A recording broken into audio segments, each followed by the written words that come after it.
Hello ಕರ್ನಾಟಕದ ಜನತೆ, welcome back to update Kannada 360 channel. So ವಿಡಿಯೋನ ಸ್ಟಾರ್ಟ್ ಮಾಡೋಕ್ಕಿಂತ ಮುಂಚೆ ನೀವೇನಾದರೂ ನಮ್ಮ ಚಾನಲ್ಗೆ ಸಬ್ಸ್ಕ್ರೈಬ್ ಮಾಡ್ಕೊಂಡಿಲ್ಲ ಅಂದರೆ ದಯವಿಟ್ಟು ಸಬ್ಸ್ಕ್ರೈಬ್ನ ಮಾಡ್ಕೊಳ್ಳಿ, ಹಾಗೆ ಬೆಲ್ಲೈಕನನ್ನು ಕೂಡ ಪ್ರೆಸ್ ಮಾಡಿ. ಸೊ ಇವತ್ತಿನ ವಿಡಿಯೋಗೆ ಬರೋದಾದರೆ, ಗೃಹಲಕ್ಷ್ಮಿ 4ನೇ ಕಂತಿನ ಹಣ ಇಂಥವರಿಗೆ ಸಿಗಲ್ವಂತೆ. ಸೊ ಯಾರ್ಯಾರಿಗೆ ಸಿಗಲ್ಲ, ಏನೋ ಒಂದು ಹೊಸ ಅಪ್ಡೇಟನ್ನು ನೀಡಿದ್ದಾರೆ ಕರ್ನಾಟಕ ಸರ್ಕಾರ. ಎಲ್ಲದ್ರ ಬಗ್ಗೆ ಈ ವಿಡಿಯೋದಲ್ಲಿ ತಿಳಿಸ್ಕೊಡ್ತೀನಿ. ವಿಡಿಯೋನ ಪೂರ್ತಿಯಾಗಿ ಕೊನೆವರೆಗೂ ನೋಡಿ.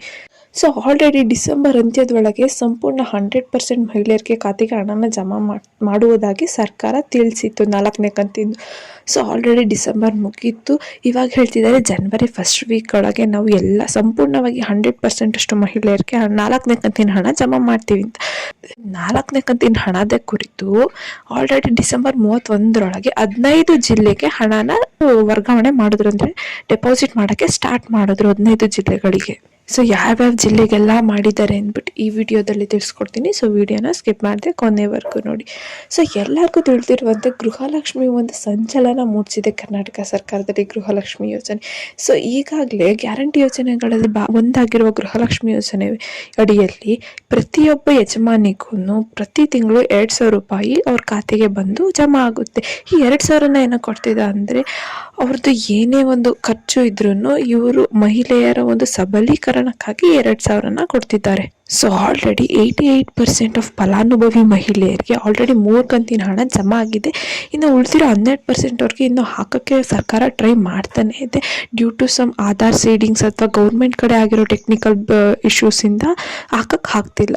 ಬಟ್ ಈಗ ಆಲ್ರೆಡಿ 4ನೇ ಕಂತಿನ ಹಣನ ಜಮಾ ಮಾಡೋಕ್ಕೆ ಸರ್ಕಾರ ಎಲ್ಲ ಸಿದ್ಧತೆನೂ ಮಾಡ್ಕೊಂಡಾಗಿದೆ. ಆಲ್ರೆಡಿ ಸರ್ಕಾರ 4ನೇ ಕಂತಿನ ಹಣನ ಜಮಾನು ಮಾಡ್ತಿದೆ. ಆಲ್ರೆಡಿ 15 ಜಿಲ್ಲೆಗೆ ಜಮಾ ಮಾಡಿದ್ದಾರೆ. ಸೊ ಸರ್ಕಾರಕ್ಕಿರೋ ಒಂದು ಮೇನ್ ಗುರಿ ಏನಪ್ಪ ಅಂದರೆ 100% ಆಫ್ ಮಹಿಳೆಯರಿಗೂ ಕೂಡ ಪ್ರತಿ ತಿಂಗಳು ಕಂತಿನ ಹಣ ಜಮಾ ಮಾಡೋದು. But due to some technical issues ಅವ್ರಿಗೆ ಹಾಕೋಕ್ಕಾಗ್ತಿಲ್ಲ. ಆದರೆ ಮಹಿಳೆಯರದ್ದು ಏನಂದರೆ, ನಾವು ಎಲ್ಲ ಚೇಂಜಸ್ಸು ಮಾಡ್ಕೊಂಡ್ವಿ, ನಮ್ಮ ಬ್ಯಾಂಕ್ ಅಕೌಂಟ್ಗೆ ಆಧಾರ್ನ ಲಿಂಕ್ ಮಾಡಿಸಿದ್ವಿ, ರೇಷನ್ ಕಾರ್ಡ್ಗೆ KYC ಮಾಡಿಸಿದ್ವಿ, ಆದರೆ ನಮಗೆ ಏನೂ ಹಣ ಬರ್ತಿಲ್ಲ ಅಂತ. ಸೊ ಸರ್ಕಾರ ಸ್ಟಾರ್ಟ್ ಮಾಡಿರೋ ಈ ಗೃಹಲಕ್ಷ್ಮಿ ಯೋಜನೆ ಸರ್ಕಾರಕ್ಕೆ ಒಂದು ಬಿಗ್ ಸವಾಲಾಗಿದೆ. ಯಾಕಂದರೆ ಎಷ್ಟೋ ಮಹಿಳೆಯರು ಖಾತೆಗೆ ಯಾವುದೇ ಸಮಸ್ಯೆ ಇಲ್ಲ ಅಂದರೂ ಕೂಡ ಅಂಥವ್ರಿಗೆ ಹಣ ಜಮಾ ಆಗ್ತಿಲ್ಲ. ಇದಕ್ಕೆ ಸರ್ಕಾರದ ಸರ್ವರ್ ಸಮಸ್ಯೆ ಅಥವಾ ತಾಂತ್ರಿಕ ದೋಷಗಳು ಪ್ರಮುಖ ಕಾರಣವಾಗಿದೆ. ಆದರೆ ಇದನ್ನು ಸರಿಪಡಿಸ್ಕೊಳ್ಳಲು ಸರ್ಕಾರ ವಿಫಲ ಆಗ್ತಾನೆ ಬರ್ತಿದೆ. ಆಲ್ರೆಡಿ ಗೃಹಲಕ್ಷ್ಮಿ ಯೋಜನೆ ಸ್ಟಾರ್ಟ್ ಆಗಿ 4 ತಿಂಗಳಾಗಿದೆ. 4 ತಿಂಗಳಿಂದನೂ ಸರ್ಕಾರ ಇದನ್ನೇ ಹೇಳ್ತಾ ಬರ್ತಿದೆ ಅಂದ್ಬಿಟ್ಟು ಮಹಿಳೆಯರು ಸರ್ಕಾರಕ್ಕೆ ಒಂದು ವಿರೋಧನ ಮಾಡ್ತಿದ್ದಾರೆ. ಸೊ ಇನ್ನು ಯಾರ್ಯಾರೆಲ್ಲ ನಮ್ಮ ಚಾನಲ್ಗೆ ಸಬ್ಸ್ಕ್ರೈಬ್ ಮಾಡ್ಕೊಂಡಿಲ್ಲ ಅಂದರೆ ದಯವಿಟ್ಟು ಸಬ್ಸ್ಕ್ರೈಬ್ನ ಮಾಡ್ಕೊಳ್ಳಿ, ಹಾಗೆ ವಿಡಿಯೋಗೆ ಒಂದು ಲೈಕ್ ಕೊಡಿ. ಸೊ ಈಗ 4ನೇ ಕಂತಿನ ಹಣ ಖಾತೆಗೆ ವರ್ಗಾವಣೆ ಆಗುವುದಿಲ್ಲವೇ? ಸೊ ಈಗಾಗಲೇ ಸರ್ಕಾರ ತಿಳಿಸಿರೋ ಹಾಗೆ ಗೃಹಲಕ್ಷ್ಮಿ 3ನೇ ಕಂತಿನ ಹಣ ತಲಾ 2,000 ರೂಪಾಯಿಗಳಂತೆ ಮಹಿಳೆಯರ ಖಾತೆಗೆ ಆಲ್ರೆಡಿ ತಲುಪಿದೆ. ಇದೀಗ 4ನೇ ಕಂತಿನ ಬಿಡುಗಡೆನೂ ಆಗಿದೆ.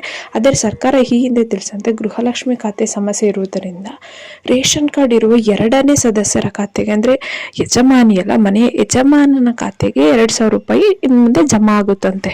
ಸೊ ಈಗೇನಾದರೂ ಯಜಮಾನಿದೇನಾದರೂ ಅಕೌಂಟ್ ಪ್ರಾಬ್ಲಮ್ ಇತ್ತು ಅಂದರೆ, ಸೊ ರೇಷನ್ ಕಾರ್ಡಲ್ಲಿ ಯಾರು ನೆಕ್ಸ್ಟ್ ಇರ್ತಾರಂದರೆ ಯಜಮಾನ ಮನೆಯ, ಅವರಿಗೆ 2,000 ರೂಪಾಯಿ ಜಮಾ ಆಗುತ್ತೆ ಅಂದರೆ. ಬಟ್ ಅವರಿಗೂ ಹಾಕಬೇಕಂದ್ರೆ ಆ ಯಜಮಾನನ ಖಾತೆಗೆ ಆಧಾರ್ ಲಿಂಕ್ ಆಗಿರಬೇಕು, ಮತ್ತು KYC ಆಗಿತ್ತು, ಮತ್ತು ಅಕೌಂಟು ಆ್ಯಕ್ಟಿವ್ ಇದ್ರೆ ಅಷ್ಟೇ ಇನ್ನು ನೆಕ್ಸ್ಟ್ 4th ಕಂತಿಂದು ಹಣ ಬಂದುಬಿಟ್ಟು ಅವರಿಗೆ ಡೆಪಾಸಿಟ್ ಆಗುತ್ತೆ. ಆಲ್ರೆಡಿ 15 ಜಿಲ್ಲೆಗೆ 4ನೇ ಕಂತಿನ ಹಣ ಜಮಾ ಆಗಿದೆ. ಅದರಲ್ಲಿ ನವೆಂಬರ್ ತಿಂಗಳು ಫಲಾನುಭವಿ ಮಹಿಳೆಯರಿಗೆ ಜಮಾ ಮಾಡುವ ಪ್ರಕ್ರಿಯೆ ಆರಂಭಗೊಂಡಿದೆ. ಸೊ ಆರಂಭದಲ್ಲಿ 15 ಜಿಲ್ಲೆಗಳಿಗೆ 4ನೇ ಕಂತಿನ ಹಣನ ಬಿಡುಗಡೆ ಮಾಡಿದಾರಂತೆ. ಈಗ ಇರುವ ಎಲ್ಲ ಜಿಲ್ಲೆಗೂ ಹಾಕೋಕ್ಕಾಗಲ್ಲ, ಪ್ರತಿ ಒಂದಿನೂ ಒಂದಷ್ಟು ಜಿಲ್ಲೆಗೆ ಹಣನ ವರ್ಗಾವಣೆ ಮಾಡುತ್ತಾ ಬರಲಾಗುತ್ತದೆ. ಸೊ ಹಾಗಾಗಿ ಜನವರಿ ಫಸ್ಟ್ ವಾರದಲ್ಲೇ ಎಲ್ಲ ಮಹಿಳೆಯರಿಗೂ 4ನೇ ಕಂತಿನ ಹಣನ ಹಾಕೋಕ್ಕೆ ಟ್ರೈ ಮಾಡ್ತಾರಂತೆ ಸರ್ಕಾರ. ಸೊ ಫಸ್ಟ್ ಡಿಸೆಂಬರ್ 31ರೊಳಗೇನೆ ಹಾಕಿರೋ 15 ಜಿಲ್ಲೆಗಳ ಹೆಸರನ್ನ ನಾನು ಇವಾಗ ಹೇಳ್ತೀನಿ. ಈ 15 ಜಿಲ್ಲೆಗೆ 4ನೇ ಕಂತಿನ ಹಣನ ಜಮಾ ಮಾಡಲು ಸ್ಟಾರ್ಟ್ ಮಾಡಿದಾರಂತೆ. ಆ ಜಿಲ್ಲೆಗಳು ಯಾವ್ಯಾವ ಅಂದರೆ ಚಿತ್ರದುರ್ಗ, ಬೆಂಗಳೂರು, ಕೋಲಾರ, ಮಂಡ್ಯ, ಬೆಳಗಾವಿ, ಮತ್ತು ಬಾಗಲಕೋಟೆ, ಮತ್ತು ಧಾರವಾಡ, ಹಾಸನ್, ಬಿಜಾಪುರ, ಉತ್ತರ ಕನ್ನಡ, ದಾವಣಗೆರೆ, ಗದಗ, ರಾಯಚೂರು, ಕಲಬುರಗಿ ಮತ್ತು ಮೈಸೂರು. ಸೊ ಇಷ್ಟು ಜಿಲ್ಲೆಗೆ 4ನೇ ಕಂತಿನ ಹಣನ ಬಿಡುಗಡೆ ಮಾಡಿದ್ದಾರೆ. ಮತ್ತು ಅವರು ದಿನ ಬಿಟ್ಟು ದಿನ ಒಂದೊಂದು ದಿನದಲ್ಲಿ ಒಂದೊಂದು ಜಿಲ್ಲೆಗೆ ಹಣನ ಜಮಾ ಮಾಡ್ತಾರಂತೆ. ಸೊ ಇನ್ನು ಯಾರ್ಯಾರೆಲ್ಲ KYC ಮಾಡಿಸಿಲ್ಲ ಮತ್ತು ಆಧಾರ್ ಸೀಡಿಂಗ್ ಮಾಡಿಸಿಲ್ಲ ಬ್ಯಾಂಕ್ ಅಕೌಂಟ್ಗೆ, ದಯವಿಟ್ಟು ಆಧಾರ್ ಸೀಡಿಂಗ್ ಮತ್ತು ಈ KYC ಮಾಡಿಸ್ಕೊಳ್ಳಿ. ಅಟ್ಲೀಸ್ಟ್ ನಿಮ್ಮ ಅಕೌಂಟಿಗೆ ಬರ್ತಿಲ್ಲ ಅಂದರೆ ನಿಮ್ಮ ಮನೆಯ ಸೆಕೆಂಡ್ ಯಜಮಾನ ಯಾರಿರ್ತಾರೆ ಅಂದರೆ ನಿಮ್ಮ ಸೆಕೆಂಡ್ ಪರ್ಸನ್ಸ್ ಅವರಿಗಾದ್ರೂ ಬರುತ್ತೆ. ಸೊ ಅವ್ರ ಅಕೌಂಟ್ ಆಕ್ಟಿವ್ ಇದೆಯಾ ನೋಡಿ, ಆಧಾರ್ ಲಿಂಕ್ ಆಗಿದೆಯಾ ನೋಡಿ, ಮತ್ತು ಈ KYC ಆಗಿದೆಯಾ ನೋಡಿ. ನಿಮಗೆ 4ನೇ ಕಂತಿನ ಹಣ ಬರೋ ಎಲ್ಲ ಚಾನ್ಸಸ್ ಕೂಡ ಇದೆ.